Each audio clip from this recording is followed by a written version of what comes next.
Soranandanan Dadajana Rajana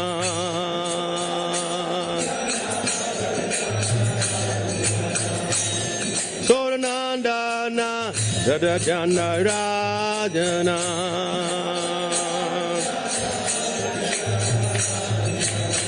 Yamuna Tira Onachari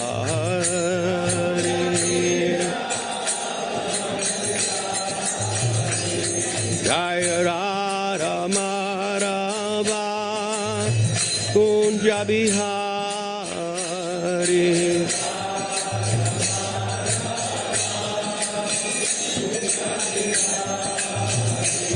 Jaya Radha Madhava Kunja Bihari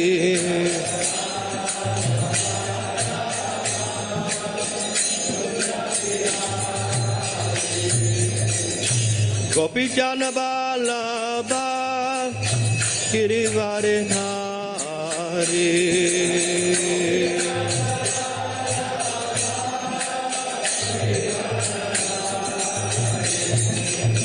Gopi Jana Balaba Girivare Hari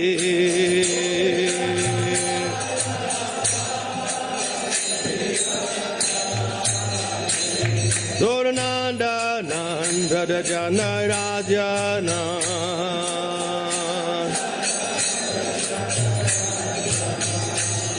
Sorananda Nanda Jana Rajana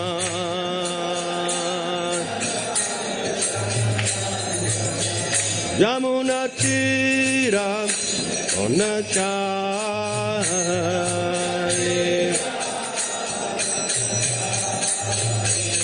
Jai Radha Madhava Kunja Bihari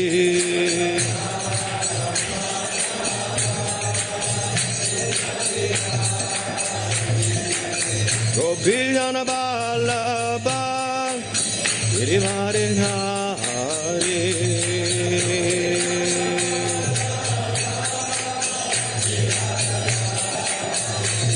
Soranandanan Bhadajana Rajana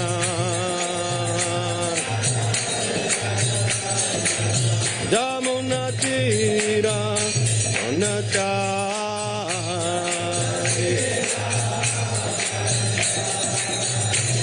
Jai Prabhupada Prabhupada Prabhupada Srila Prabhupada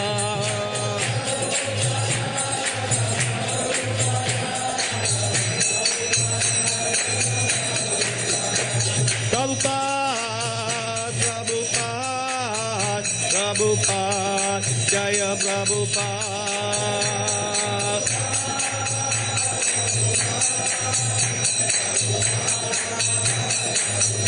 Nitai go Haribo Haribo Haribo Nitai go Haribo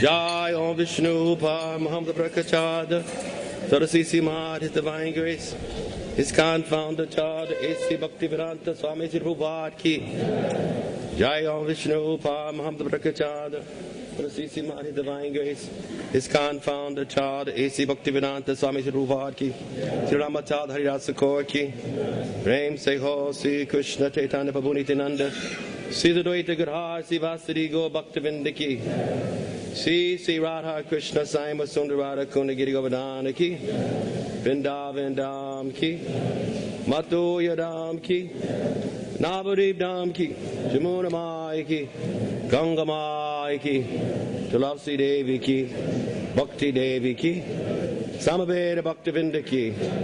All glories to the assembly of devotees. All glories to the assembly of devotees. All glories to Sri Guru and Sri Guranga. Narayana Namaskritya Naram Jaiva Narottamam Devam Sarasati Vyasam Tato Jayam Udirayat Nastapayeshu Bhadreshu Nityam Bhagavata Sevaya Bhagavati Uttamasloke Bhakti Bhavati Naistiki. Om Namo Bhagavate Vasudevaya.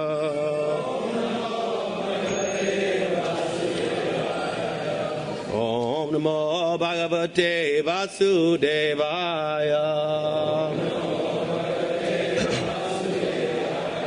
Om Namo Bhagavate Vasudevaya.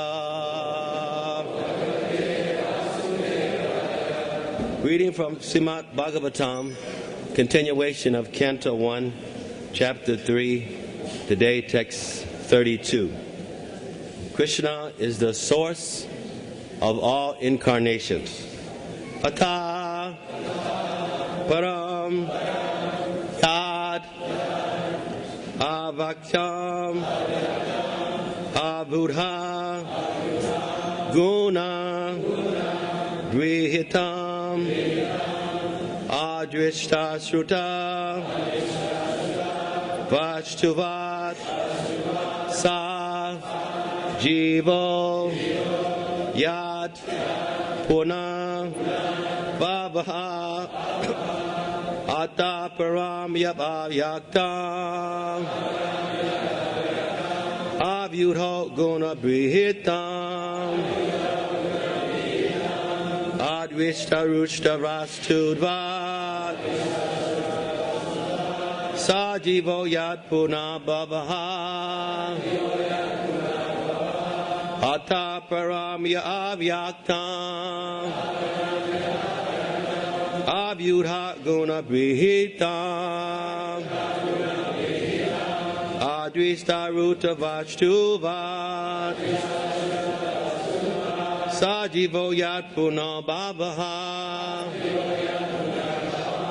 Ata Paramya Avyaktam Avyudha Guna Brihitam Advishta Rushta Vashtuvat Sajivo Yat Puna Bhavaha. Translation.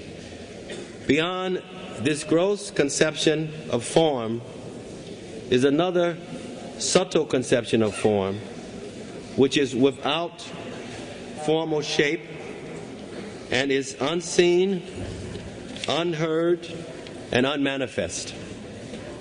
The living being has his form beyond this subtlety.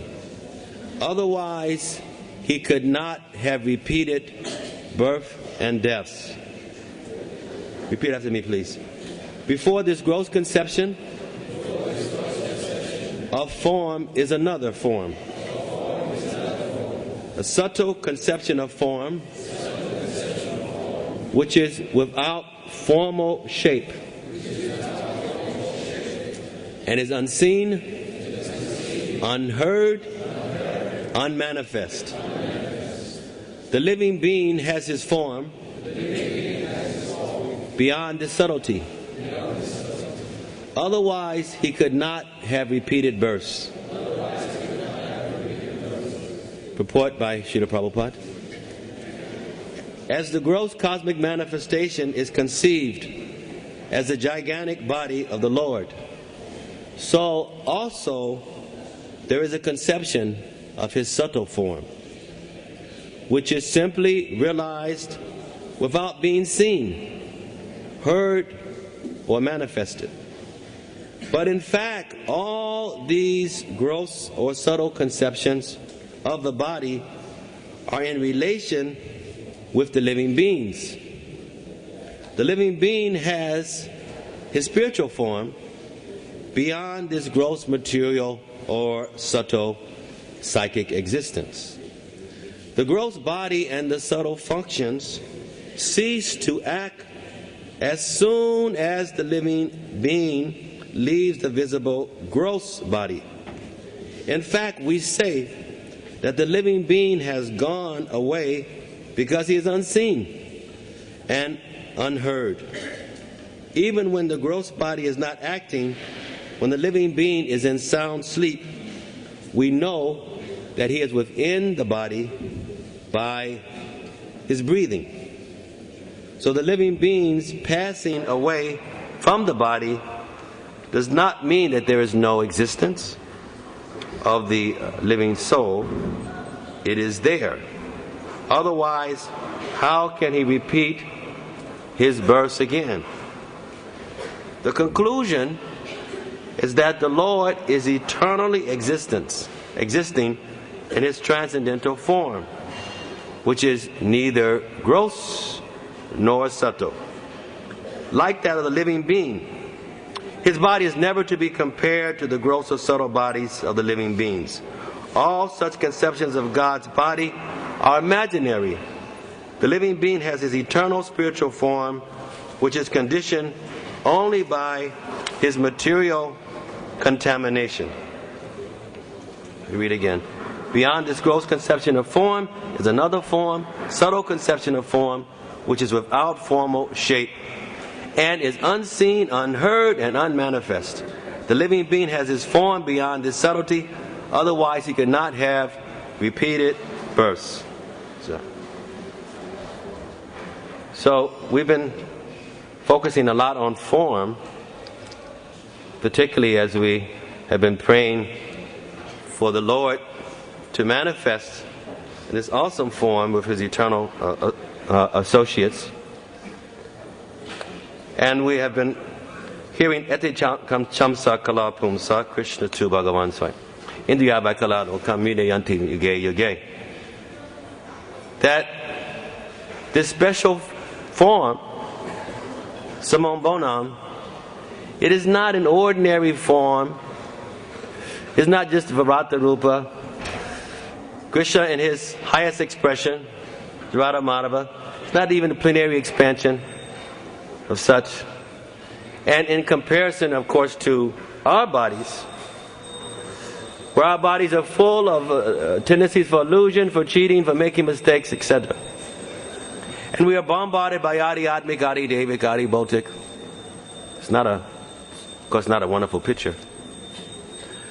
But we realize that really we also are far beyond what normally is taking place with what is going on in this material arrangement, where we're practically constantly trying to master a world that's full of limitations. And so, Srila Prabhupada, I think Bhakti Narayan mentioned in his class, how Prabhupada said he had a disease. Some of you remember that? And he said how the disease was that he could not think small. So, Prabhupada was not just giving us an ordinary religion, trying to access Dharma. And these days people have a lot of trouble with that. They do Adharma, Chaladharma, Upadharma, Upaladharma, etc. But he was giving us the most expedient, practical, careful way of how to process Sanatana Dharma. Srila Prabhupada had said how he wanted to have Lord Chaitanya, the Panca Tattva, in life-size form. Something very significant there. When we hear about a great person, we think about some things. The name, who is this person? The nama. The rupa, how is the individual appearing? What is his form? The guna, what are the qualities associated with that particular form? And most important, what goes on? What's the leelas? And the greater that the individual is, the more animated and the more exciting it is as we hear about these things. And the greater the person is, the greater legacy they leave even after they're gone, the greater effects they have when they're present, and they make a great impact that just permeates Prabhupada not thinking small means that we also, following him, are never to think small. Jai Sisi Radhamalabhaki. Because a big danger in thinking small means that we're not fully accepting Krishna's power and supreme dominion over all things. We may think small in terms of our own limitations, but not small in terms of what Krishna can do and will do if we allow him to use us and to work through us. You know, there's so many devotees who are here during the ceremony, and still so many devotees are around. The temple is still practically full. Thousands of devotees on parikram. And I hope we will all leave here actually transformed. That by the time all of us leave here, we should really be a different person than when we came into this Dham. Because the Dham, obviously, the places where there's magnified chance to advance, magnified chance to have quality association, magnified chance to think and to really become more intricately a part of the unfolding leelas of the great acharyas, Acharyavan Purusha Veda. As we know the acharyas, we can really understand better what is what. But a wonderful chance to identify with what wonderful arrangement Srila Prabhupada has made, not to this, only to this world, but for us specifically.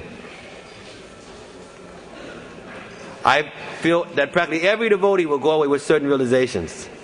And if you don't, it means you worked very hard to block them. Just all of the devotees, there are so many devotees who came who, in many cases, we haven't seen in years and years. More devotees than ever before in history of our gatherings. And we have chance to welcome the Lord in such a grand way. I was having three, and I'll share with you, three realizations. My first realization was just appreciation. I was thinking, yes, this is why we have joined this movement. How exciting what we have, what has come before us. How wonderful an opportunity that we have gotten somehow a chance to be part of this great unfoldment on this planet at this time. Second, I was feeling a sense of overwhelming protection. Appreciation of Prabhupada somehow, almost surreptitiously, came into this universe and gave us something, did what he had to do, left, and now gradually year after year we're in more awe, realizing, wow, this is amazing what Krishna consciousness is. Because every year, each of us should be accelerating and growing beyond the previous year. And if not, we're cheaters. Because the process is not stagnant. And it doesn't go in de-escalation unless somehow there's apparats and offenses and there's an illusion that we're incorporating and imbibing. If we are not having sufficient appreciation, our advancement will be slow, a slow track. Even though we have all kind of challenges, all kind of problems, all kind of issues, bodily, political, sociological, institutional, yeah, Haribo, that's natural. We are trying to be spiritual while we are surrounded in a world that's based on how to forget Krishna quickly. And so one has to put extra effort to not to be caught up in the general ways or currents. And we've been given all this necessary by the acharyas. So if we're not sufficiently appreciative, then it's like we're saying, hey Krishna, you're too slow in dealing with me. You are not fair when it comes to my family, to my situation. You are supposed to be Bhakti Vatsaya, most merciful to the devotees, but somehow you have missed me. Or maybe you're not fully in control of all things. Or maybe your representatives have not given everything. Lack of appreciation says so many negative things, individually and collectively. Would you be eager to give someone something? You gave them something once, and now you saw that they do not appreciate it. But you've given, you provided, they appreciate, you feel excited for the next time that you can try to offer something. If someone does not use properly what they have, will you be excited to give them something more? If you're a managing director of a big organization, big firm, and if someone is not using what they have proper, they're not creating sufficient teamship, they're not being sufficiently mindful, or maybe they're even sabotaging, you even start taking away. And so the science is very exacting, and Krishna has promised. As we surrender, He rewards, and that we can't cheat on. The Lord is in everyone's heart, isn't He? He is observing. And so there's really no such thing as cheating in Krishna consciousness. Because anytime you cheat, it means you're just asking for yourself to be cheated. Or you're cheating yourself. Second, I was thinking of protection. And last, I was thinking of invitation. And let me explain that. Lord Chaitanya Mahaprabhu standing there with his huge arms. Isn't it wonderful? It's like he's just, overseeing the whole universe. Which of course He is. Universe is, isn't it? And I was feeling a sense of great protection of our ISKCON institution and how it is connected with these great, great devotees. Hatha Goswami, Jiva Goswami, Madhavendra Puri, on and on and on. And then so there's blessings. And feeling additional protection, how Advaita and Srivas are like standing as guards, merciful guards, giving out benediction, but also in a mood of protection, in a loving way. And how Gadadhar and Lord Nityananda are like inviting, and they're saying, beloved, come now, come quicker, come and enter into this wonderful eternal festival of constant, repeated romance, love, and service. And so I was being quite overwhelmed, as all of us were, in what is taking place. But now I want to share a few concerns. Prabhupada wanted life-size deities. It's like a message to us. He wants the real deal. He wants us to become more real. He wants us to understand the greater realities that we're associated with. Now, we say installation, that we are inviting Krishna to appear. But what does that mean? Lord Nityananda, Lord Chaitanya, Gadadhar, Srivas, Advaita, they're already here. So what are we really talking about, reflecting on? Praying, coming from all over the world. And yes, we spend millions of dollars, just yourselves, all of us, just in transportation alone. What is this? Waiting and accommodating the Lord appearing. We was already on the altar. We already had the Panca Tattva, isn't it? So what do we mean? Appear. If you think about it, what we're really addressing is inviting ourselves to receive the Lord and to upgrade ourselves in a bigger way. Because Krishna is everywhere. Not impersonally, but we know Krishna is already there. And so when we bring the deities, whatever form of the deity, and now we go on in daily regimented worship, what we're really doing is we are trying to upgrade our own service and attention and care and realization that Krishna is supreme. And so when we are inviting the Lord in a grand way, just like you're inviting a great person, it means preparation and what to say if you're inviting them to stay. It means now there are certain things about ourselves that has to adjust and has to change to be able to ongoing care for, serve, and facilitate the person or persons who we have invited. So the part of my last realization, which was part of the third, was like a door had widened.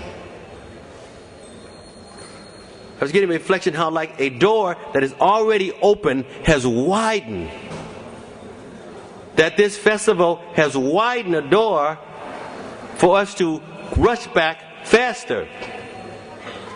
That door has been facilitated so that it is more able to accommodate ourselves and the living entities to be able to catch up and accept the Krishna's tu Bhagavan Swayam.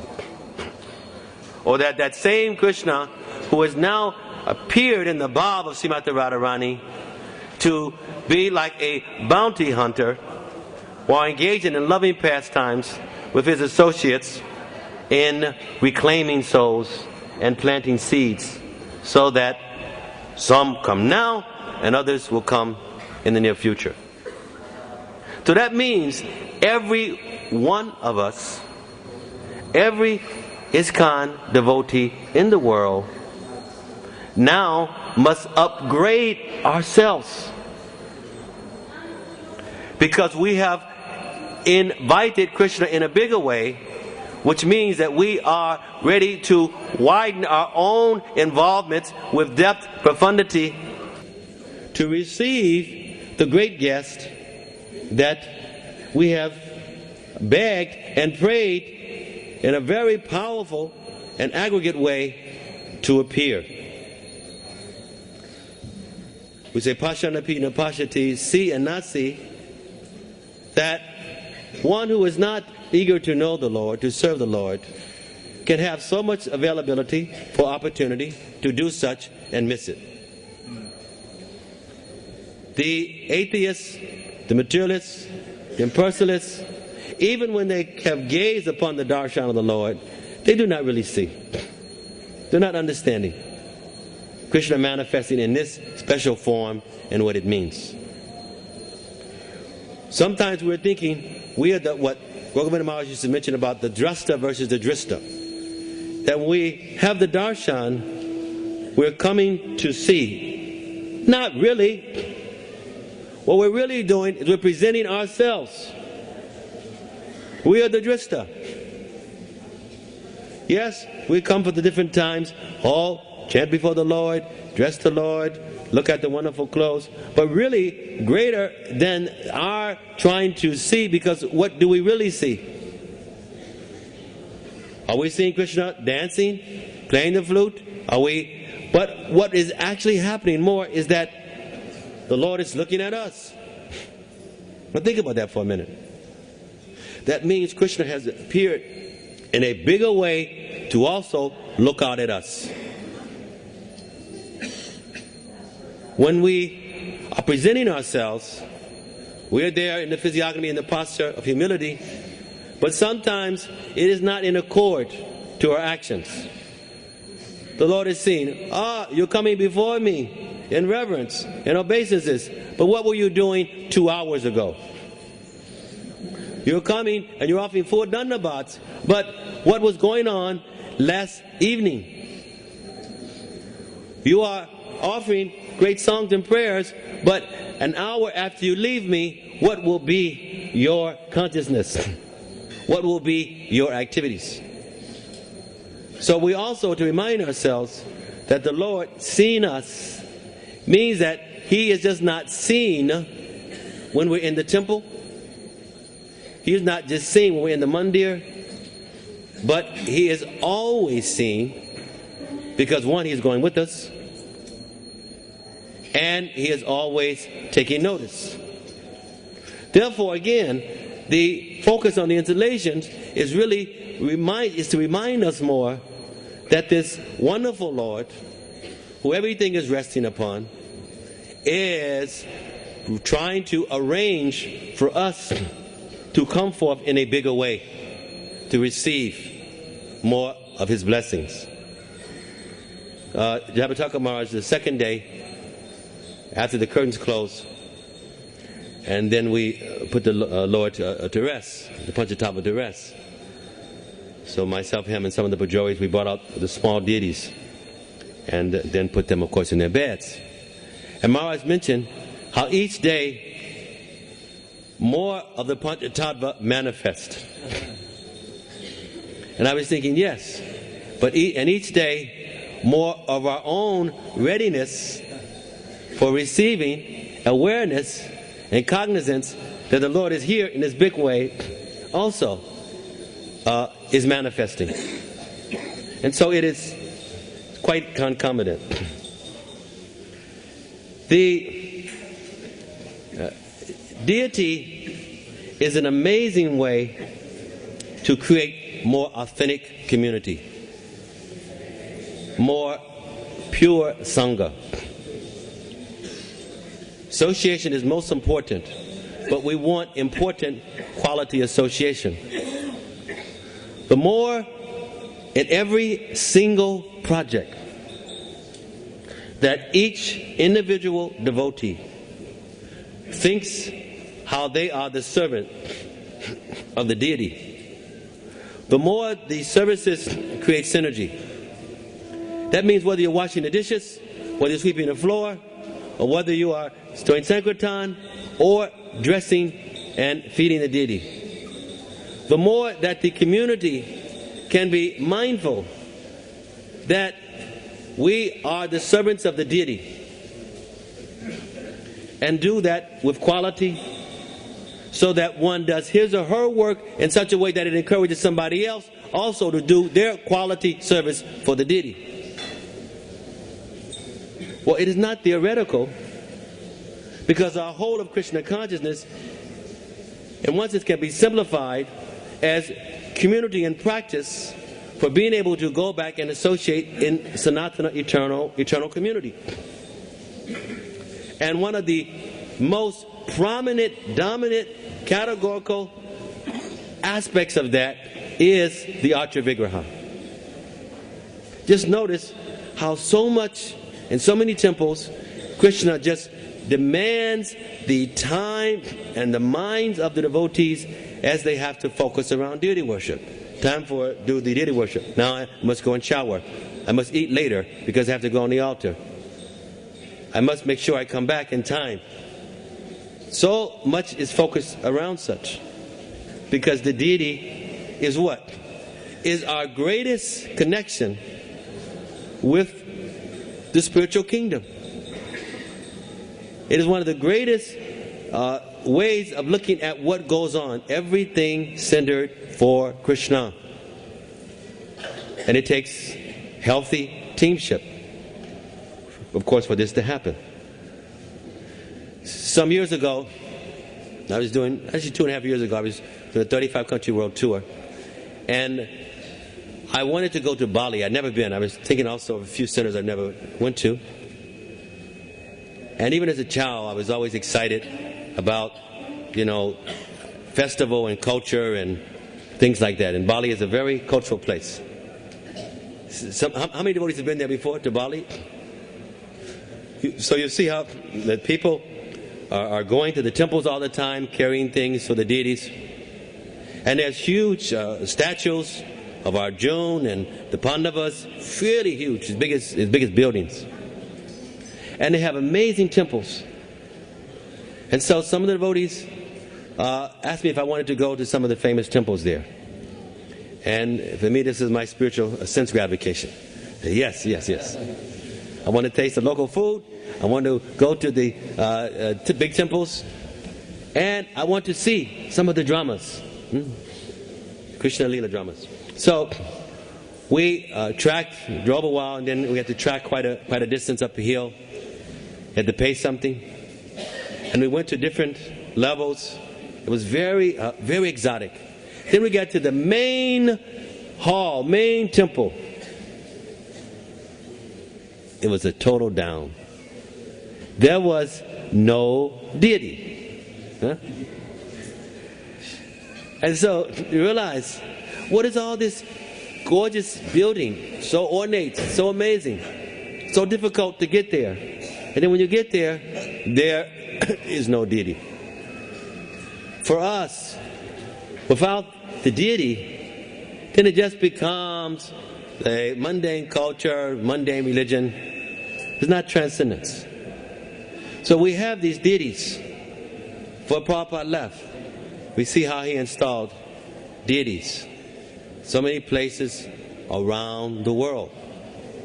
We see how he was so concerned that we give the proper care, proper service, proper maintenance and protection, and do not engage in some unhealthy changing or minimization. And so he was arranging for inviting, but actually inviting us to upgrade ourselves so that we can become more mindful of what we're supposed to do. And so we see when Krishna says, Man Maramava Mad Bhakto Madaji Mam Namaskuru, always think of me, he arranges to his devotees ways to help us to think of him more. There's an interesting passage here. It's Bhagavatam 11:34-41. Lord Krishna speaking to Uddhava. Krishna says, in my temple, one should also participate in festivals and ceremonies by singing, dancing, playing musical instruments, and discussing me with others, with other Vaishnavas. We see how this is what Prabhupada has given us. This is what has been going on these few days. One should observe all the regular celebrated annual festivals by attending ceremonies, pilgrimages, and making offerings. One should also observe religious vows such as Ekadasi and take initiation by the procedure mentioned in the Vedas, Pancharatna and others. Similar literatures. One should faithfully and lovingly support the installation of my deity. Krishna says, lovingly, faithfully,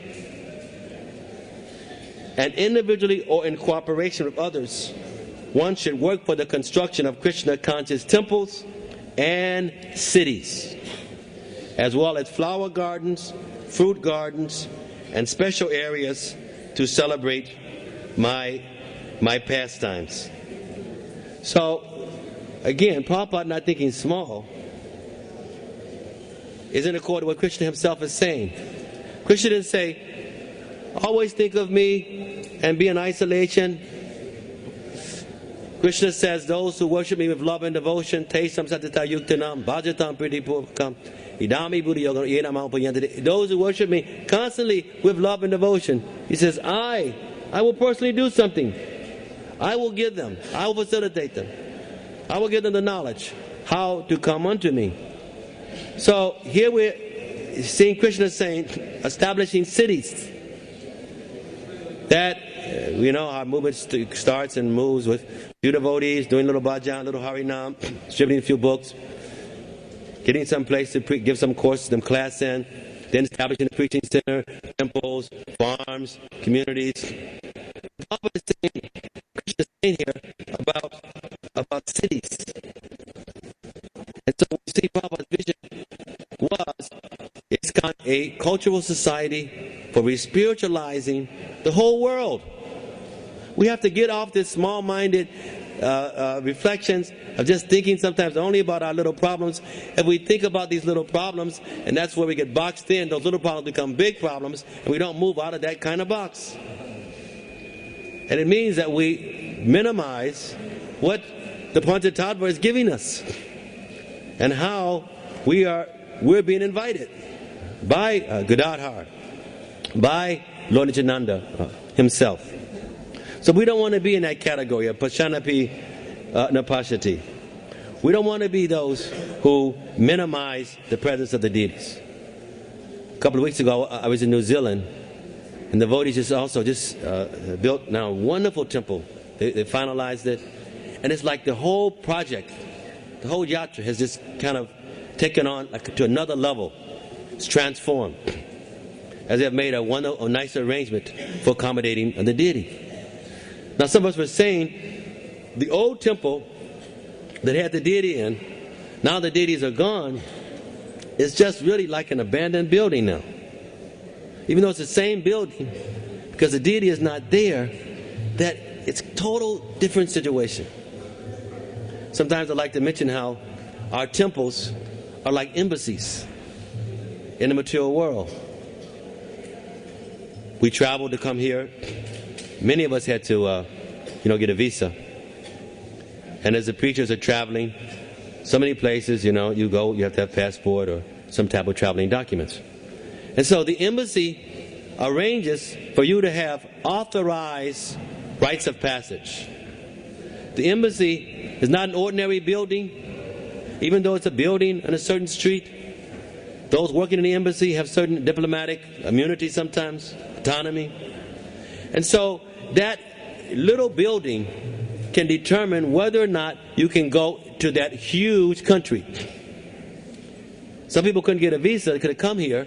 So that little building with those few attendants checked one from being able to experience this wonderful pilgrimage. So what we are doing in our embassies, in our temples, our yatras, is determining how we are genuine or not candidates for being able to experience and go back to reside eternally in our home.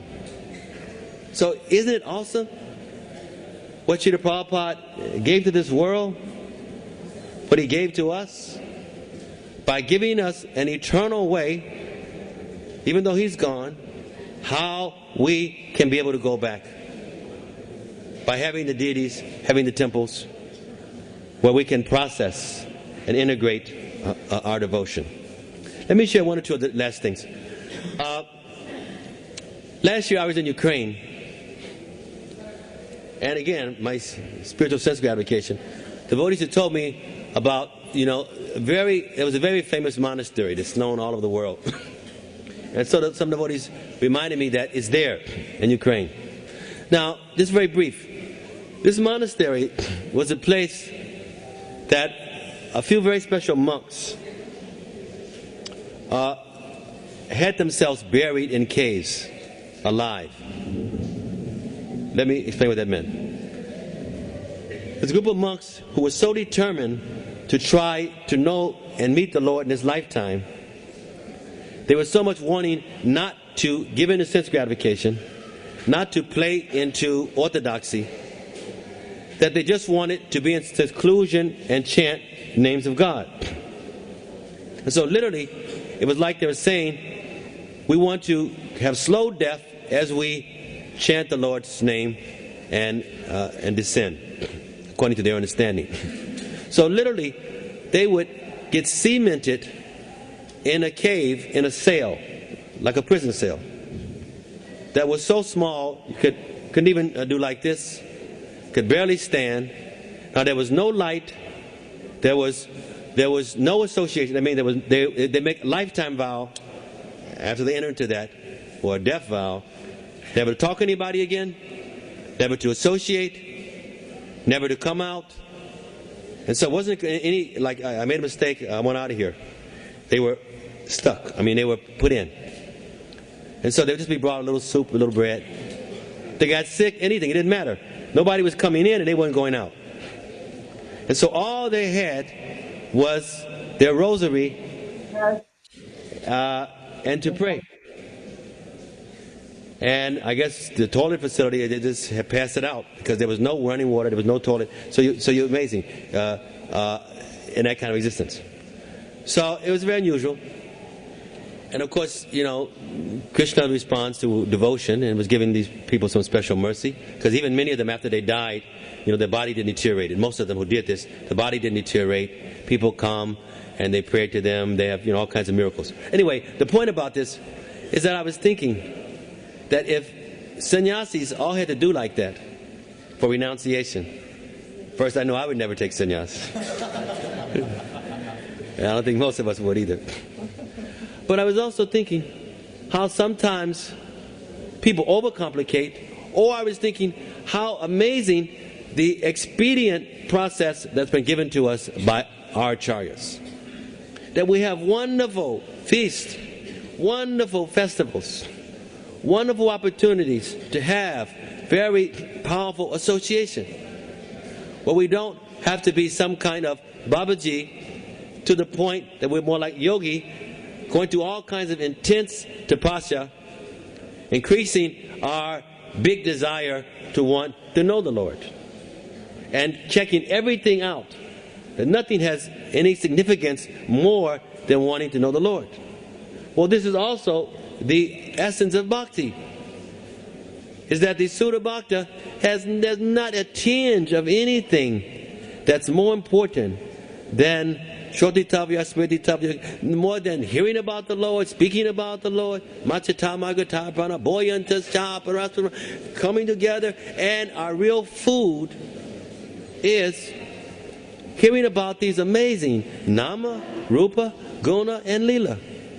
And not just being in a dark room, dark cave, prison, where we're just praying and begging and crying and trying to have big mindfulness about everything belongs to the Lord and we're His servants. So we are very fortunate that we have this opportunity at this time. So in conclusion and in summary,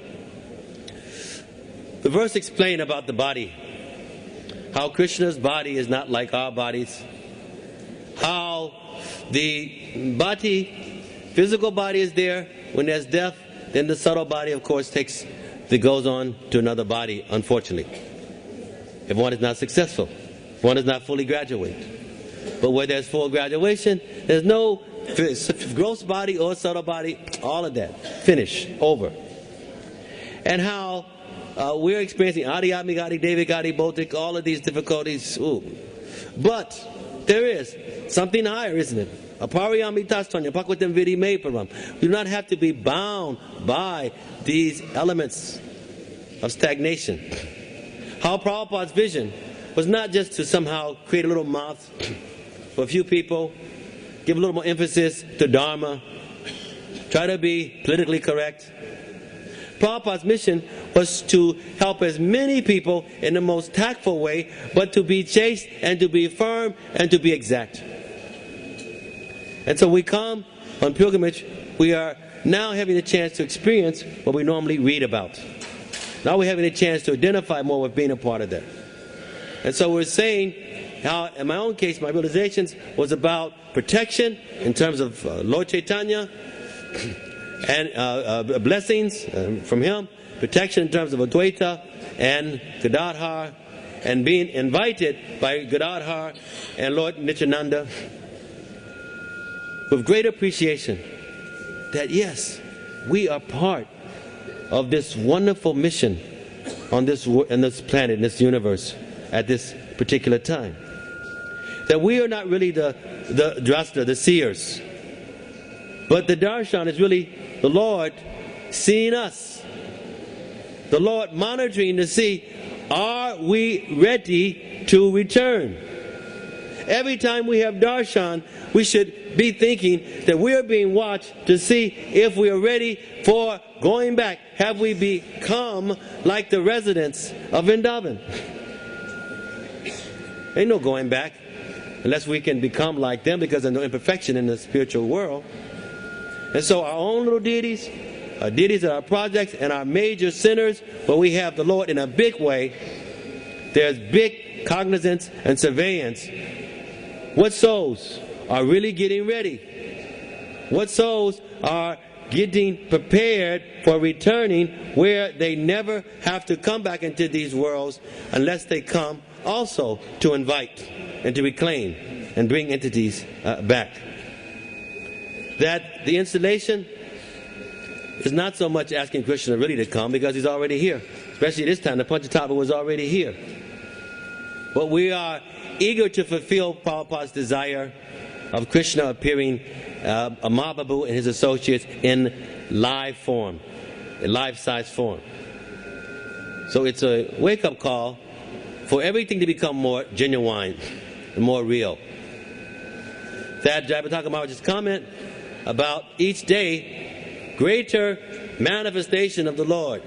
Yes, and each day, greater reception should be there of the devotees that we have invited, and now we have things in motion, fixed. Because when you invite somebody to stay, then you have to see what is necessary for their needs and what you need to shift to accommodate their ongoing presence. Each of us in our own way should look at what things that we need to fix, to put in place, as we have invited the Lord in His most magnanimous form, where He is even more observant because He comes in and around situations to be with His devotees. So we don't want to be an embarrassment by inviting and not being prepared. We know how embarrassing it is when somehow some great person comes, or some great friend or a great associate that's dear to you, and you're not ready, or you're not receiving them. And what to say in Krishna's own case. And then last we talked about the position of the deity having its own way, if we honor it, to create authentic community. So now we must keep the project, we must keep things clean, keep things neat, keep things tidy. We must be able to broadcast nicely. If we think this is for the deity, people will come, want them to see the deity. People who are already there, we want them to be reminded that they are the property of the deity. And so the cars, the property, the cows, everything, as we think this is the deities at each one of our temples, then the bar of devotion just goes higher and higher. I am totally convinced that this festival raised the bar of devotion for our institution worldwide. That there's no accident that Mahaprabhu and his associates are appearing at this time when there's a greater need for genuine, authentic spirituality. See, everybody's religion is now on trial. With all of the fanaticism and the terrorist things, everybody's religion is being studied closer. That's a good opportunity to be able to show and to present and to offer what really is genuine. And where there's not, it will be noticed more and more by the peoples on this planet. Because many people are even questioning God. They're questioning so many religions, so many wars, so many conflicts. And these religions are now becoming one of the greatest dangers to global survival. That is people who have hijacked the religion. Because you have devious people everywhere. And the biggest demons, mind you, the biggest demons are not the gross sinners who just do sinful things without any regret or compunction. The biggest demons were like the Ravanas and the Putanas. They were involved in Vedic culture just to do what? To dismantle and to try to attack Krishna and his servants. The biggest demons are those, the biggest warriors in warfare are those who do espionage. They enter into environments and they pretend to be the real deal while they're empowered for destruction. We have sometimes some of our projects people who are empowered for destruction. Just like we can become empowered to be instruments of the higher. As we are now trying to be used, to be mindful. There are also the other polarity. Anytime there is great chance for acceleration, there's also greater attacks. All of our temple presidents, all of our organizers know this. You're trying to start a big festival, you're trying to build a temple, you're trying to accelerate your project. You get more blessings because you're pioneering, but you get more attacks than you ever had. Sometimes that you're trying to do, and after you establish, you get another wave of attacks. Maya's angry. Maya's thinking, okay, you got around me, you built that, you established that. Now we're going to give you so many problems based on what you've accomplished. And so sometimes even success, if we get comfortable, can bring failure later. Sometimes success is our worst enemy, because sometimes success conditions us to doing the same thing based on what that success was, but the environment or the variables may have changed, and therefore doing the same thing will not always necessarily produce the same results. And this is why we have the Deshakalapatra. But this is also why we have Sadhu, Shastra, and Guru, so that we will not deviate from trying to be more compassionate. If you are compassionate, you must constantly be more mindful about the field of activities and how to minister care due to the field of activities. Every one of our acharyas were emblems of compassion. Every one of our acharyas accelerated and were spiritually dynamic and were visionaries because they cared about people, and they were on a mission, and they were thinking of Krishna in a big way because they were puppets of the Lord. And just as Prabhupada did not think small, that we, his children and his grandchildren and later great-grandchildren, we are not to think small. We are to establish cities. We are to have Krishna-conscious villages and cities. And that can be done as we think small of ourselves and as we think big of the deity. This is the difference between low self-esteem and spiritual humility. Low self-esteem, we become paralyzed as we're thinking of ourselves, what you can do, what isn't happening. Spiritual humility is we become energized and we're ready for empowerment because we realize that Krishna can do so much far beyond what any of us can imagine, can plan, can strategize for. So as the bar of devotion has went up, we have all been forced and thrust into a situation now where the bar is higher. There is a greater demand for each of us to accept the Krishna that we have invited. It's a little late. So, Gandhicha, let me just end with this. This is when they were doing the Abhishek. I mean, wasn't it just good? Wasn't it amazing? Experience that none of us will ever forget, huh? Every aspect of it. Our two, there was a little concern about who would bathe. From logistics and from security, we couldn't have really had many people on that scaffold. It would have been actually dangerous. The majority, they also realized, they have so many people, it was a little delicate. But it wasn't an accident that the two most senior governing body leaders of our society were representing us in bathing. The Bajoris who take care of the deities every day were more locked in to helping to remind all of us that we are to present ourselves. And so they present the Lord in such a way to help us to be encouraged to present ourselves properly. That the Panca Tattva had them to be able to do this, while we all were able to participate, to bring in water, to the kirtan, to the bhajans, to offering the lights, to dressing the deities. So this was also a reminder to us, we are to have internationally unity and diversity with culture.